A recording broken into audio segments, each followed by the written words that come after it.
2030분들은 일단 가점이 굉장히 낮아요. 그렇기 때문에 특별 공급을 노려야 됩니다. 따라서 가점이 낮다면 이런 초소형 아파트들을 노리는 것도 좋은 전략이 될 수가 있어요. 전략적으로 경쟁률이 낮은 평형에 넣어라.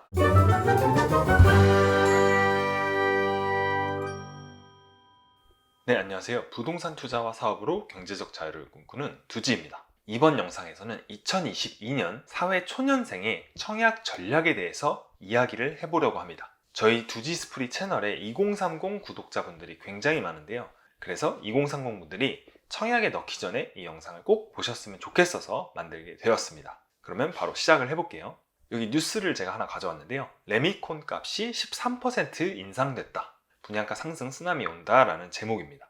레미콘 가격 추이를 보면은 꾸준히 상승을 하고 있다가 2021년을 기점으로 굉장히 급등했습니다. 물론 이렇게 원자재 가격이 뛰는 거는 인플레이션의 영향도 있지만 우크라이나 러시아 전쟁 사태가 공급망에 영향을 줘서 급속도로 높아진 경향이 큽니다. 그래서 이런 건설업계가 자재값이 다 오르기 때문에 결국에는 분양가도 오를 수밖에 없다. 이런 식으로 이제 전망을 하고 있는 상황이고요. 그래서 이제 우리가 청약을 넣는데 이 청약을 넣기에 앞서서 분양하는 단지의 적정가를 파악할 수가 있어야 합니다. 제가 사례를 하나 가져왔는데요.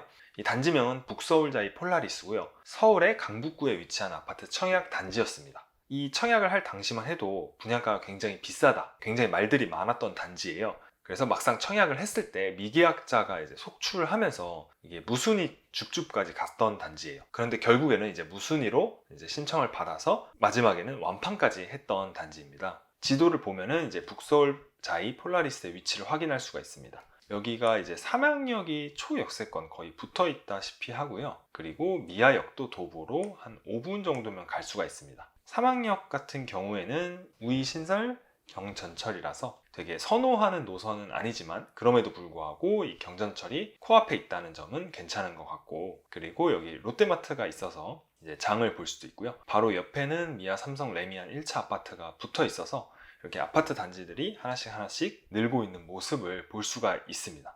그리고 여기 밑에는 여기가 바로 미아 뉴타운이고요. 그리고 여기 아무것도 안 써있는 이곳을 보시면 여기가 이제 한화 포레나 미아, 여기도 이제 고분양가로 논쟁이 됐었던 곳이죠. 그래서 입지적 요건은 이렇습니다. 그런데 이제 다음 반대 사례를 제가 하나 가져왔는데요. 제목을 보면은 서울 강북 칸타빌 수유 팰리스, 여기서는 이제 줍줍도 흥행 저조라는 제목을 달고 나왔어요. 북서울자이 폴라리스의 경우는 계약이 처음에 안 돼서 무순위 줍줍으로 나와서 거기서는 이제 모두 다 계약이 완료돼서 완판이 된 현장이었는데, 여기도 똑같이 이제 미계약이 되고 줍줍으로 나왔는데도 불구하고 약 90%가 계약이 진행이 안 된 미분양 단지입니다. 보면은 미분양의 이유에는 여러 가지가 있겠지만 한번 지도를 보면서 먼저 설명을 드리면, 일단 여기가 이 사업지예요. 이 사업지가 이쪽이고 굉장히 소형 단지입니다. 일단은 수유역까지 거리가 한 5분 정도, 도보로 5분 정도가 걸리고요.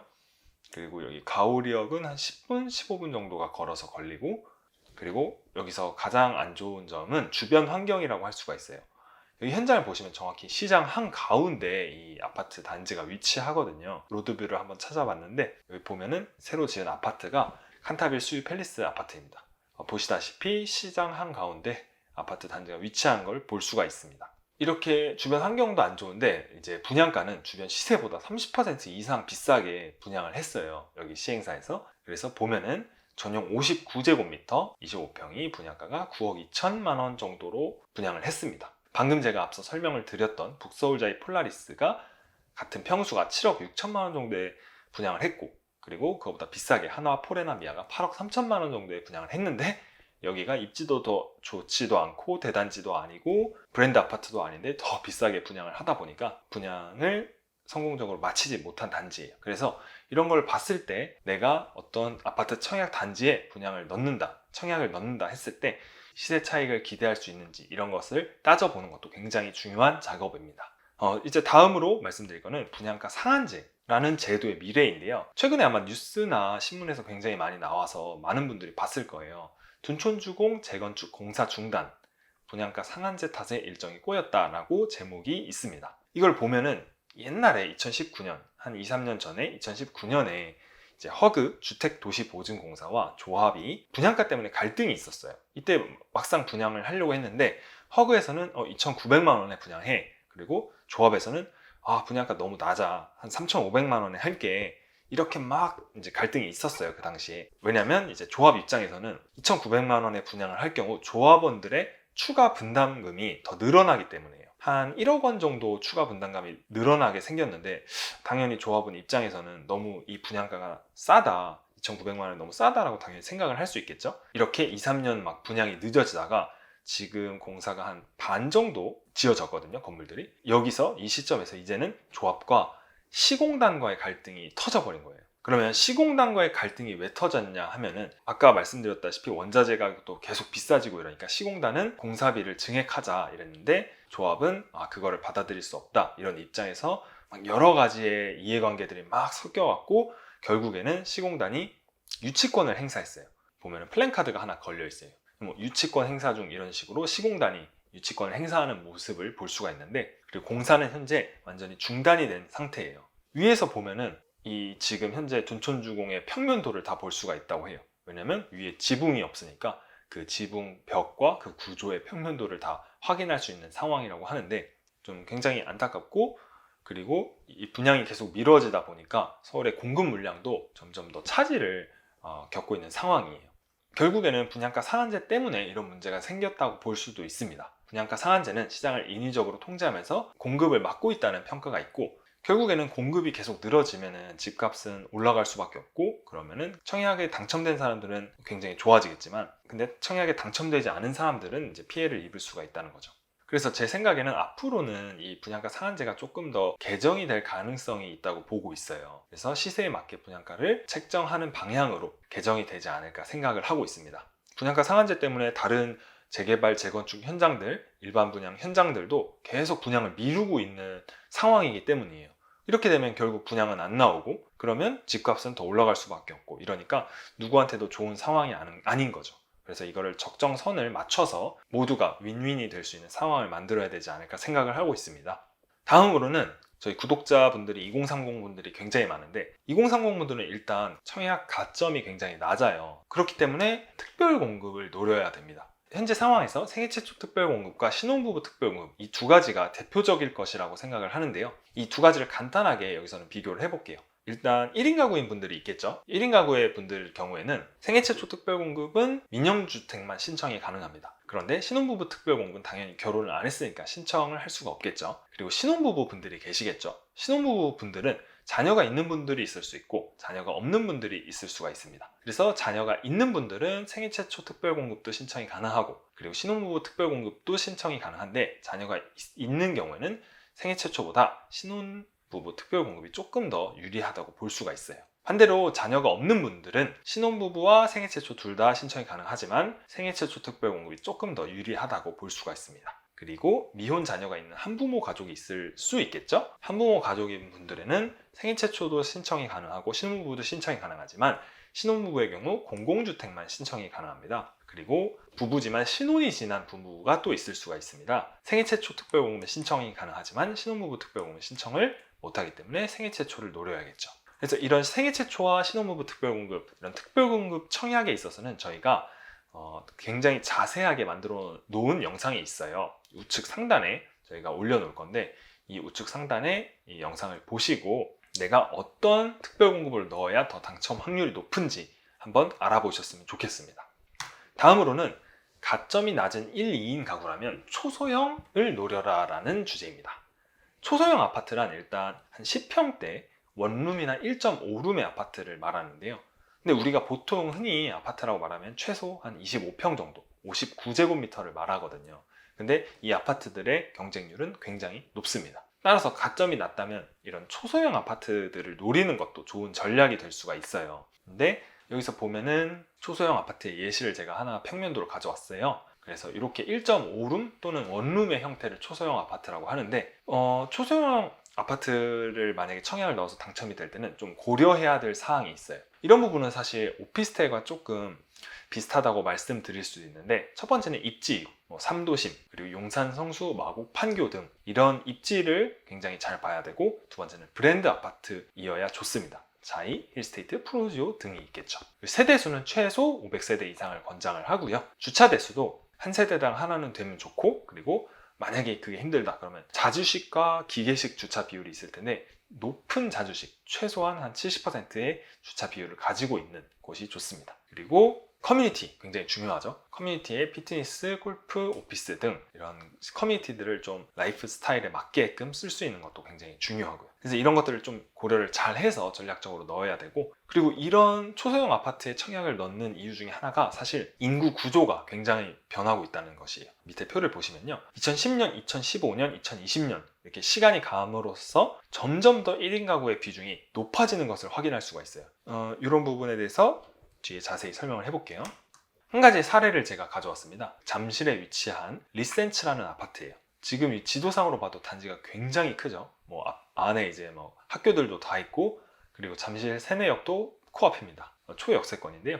일단 이 동수가 정확히 몇 개나 되는지 모르지만 굉장히 큰 거를 확인할 수가 있고요. 가격을 보면 놀랍습니다. 호가가 9억 3천만 원에 올라가 있는데 이게 전용 27제곱미터, 전용 평수로 치면 한 8평? 9평 정도 되는 거거든요. 보면은 이제 발코니 서비스 면적이 있고, 방 하나, 그리고 이제 거실 하나가 있는 이런 1.5룸의 형태입니다. 이 소형 아파트도 거의 분양가에 비해 뭐 한 2배 정도가 됐으니까 충분히 투자 가치가 있고, 가격 상승을 기대할 수 있다는 것을 알 수가 있는데, 17년부터 22년까지 계속 꾸준히 우상향을 했습니다. 최고가를 보면은 여기 12억 7,500이 찍혔고요. 근데 이렇게 1인 가구가 살 수 있는 되게 작은 아파트가 수요가 몰리고 가격이 상승하는 이유는, 우리가 흔히 1인 가구라고 생각하면 보통 한 20대, 30대 뭐 학교를 다니거나 아니면 직장을 다닐 때 1인 가구를 많이 생각을 하실 거예요. 근데 여기서 중요한 건 수요층이 이들뿐만 있는 게 아니라 뭐 이혼을 했다든지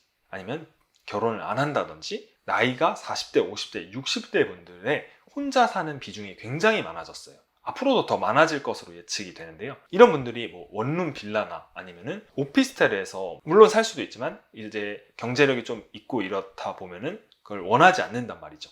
이렇게 커뮤니티도 있고, 또한 뭐 피트니스, 골프, 오피스, 운동도 할 수 있고, 주차도 편하고, 뭐 25평, 34평은 좀 부담스러우니까 이렇게 10평대 초소형 아파트에 살면서 되게 솔로 라이프를 되게 편하게 누릴 수 있고, 이렇게 누리고 싶은 사람들이 점점 많아진다는 특징이 있어요. 그렇기 때문에 수요가 많아지고 가격이 상승되는 현상이 벌어지고 있습니다. 마지막으로는 전략적으로 경쟁률이 낮은 평형에 넣어라 라는 제목입니다. 이번에도 사례를 하나 가져왔는데, 이거는 최근에 분양을 한 아파트예요. 이름은 힐스테이트 세운 센트럴 아파트고요. 이 서울 도심 최중심에 위치한 아파트고, 분양가도 괜찮게 나왔고, 입지도 굉장히 좋고, 그리고 세대수도 1000세대가 넘어서 저도 개인적으로 굉장히 탐나는 아파트인데, 여기를 보시면은 이렇게 단지 배치도가 있습니다. 1단지, 2단지 배치도가 있고, 앞에는 여기 청계천이 있는 걸 볼 수가 있어요. 그럼 당연히 이 청계천 쪽이 인기가 많겠죠. 일단 뷰가 확보가 되니까요. 근데 이 남쪽에 보면은 3-2 구역, 여기는 건물이 들어설 거고, 여긴 공원이 있고, 여기도 건물이, 여기는 세운 프루지오 그래비트라는 생활형 숙박시설이 3-6 구역과 3-7 구역에 들어옵니다. 그러다 보니까 이렇게 단지 배치들을 보고 어디에 청약 경쟁률이 높은지를 예상할 수가 있는 거예요. 단순히 1단지를 보면은 여기 59A 제곱미터, 59B 제곱미터, 59C 제곱미터 이렇게 있잖아요. 여기를 보면은 어디가 제일 선호도가 높은지가 알 수 있어요. 당연히 59A가 청계천 뷰가 있다 보니까 가장 높을 거고, 다음은 59B, 그 다음 여기도 청계천 뷰가 가능하고, 이쪽은 메인 도로가 있어서 좀 시끄럽긴 하고, 하지만 그럼에도 불구하고 다음으로 선호도가 있을 거고, 마지막으로 59C, 여기는 일단 건물에 가로막힐 수가 있고, 그 다음에 또 서쪽은 이제 도로가 지나다니기 때문에 뭐 매연이라든지 아니면 소음이 좀 있을 수가 있겠죠. 이런 식으로 봤을 때 A, B, C 순으로 선호도가 높을 거다, 이런 걸 예측을 할 수가 있습니다. 이렇게 배치도를 보면서 예측을 할 수도 있고, 그리고 평면도를 보면서 예측을 하는 것도 굉장히 중요한데요. 1.5룸, 2룸, 3룸 이렇게 가져와 봤어요. 이렇게 평면도를 가져와 봤는데 59A가 아까 배치도상으로는 굉장히 좋았죠? 근데 평면도상으로도 굉장히 좋습니다. 방 4개가 다 창문이 뚫려 있고, 이 4개에서 다 청계천 뷰가 나올 거예요. 그런데 59C는 이렇게 이 3개가 이렇게 뚫려 있는 3베이, 3베이고 얘는 4베이잖아요. 근데 3베이인데 문제는 이쪽으로 앞에 건물이 들어오다 보니까 낮은 층이나 어떤 층들은 굉장히 시야가 가로막힐 수가 있겠죠. 그러다 보니까 당연히 이렇게 봤을 때는 59A가 경쟁률이 더 높을 거고 59C가 경쟁률이 좀 낮겠죠. 그런데 내가 꼭 당첨이 돼야겠다. 2030은 빠르게 당첨되는 게 중요한 거라고 했으니까 내가 가점이 낮고 추첨이기 때문에 이 추첨을 통해서 빠르게 당첨이 돼야겠다. 그러면 59C를 넣는 것도 전략적으로 좋은 방법입니다. 네, 이상으로 이번 영상에서는 2022년 앞으로 사회 초년생의 청약 전략에 대해서 좀 자세히 설명을 드려봤어요. 결론을 지어보자면 첫 번째, 2030은 빠르게 당첨되는 것이 중요하다. 그리고 두 번째, 청약에 앞서 지역 및 그 주변 시세 분석은 기본이다. 세 번째, 추첨제인 특별 공급을 적극적으로 활용하자. 네 번째, 경쟁률이 낮은 초소형 아파트를 노리자. 다섯 번째, 전략적으로 경쟁률이 낮은 타입을 노리자. 여기까지 이렇게 5가지 주의사항과 전략을 설명을 드렸고요. 앞으로도 저희가 청약에 대한 투자에 대한 컨텐츠를 좀 이런 식으로 자세하게 만들어 보도록 하겠습니다. 네, 이번 영상이 도움이 되셨다면 구독과 좋아요, 알림 설정까지 꼭 부탁드립니다. 다음에도 더 유익한 영상으로 찾아뵐게요. 감사합니다.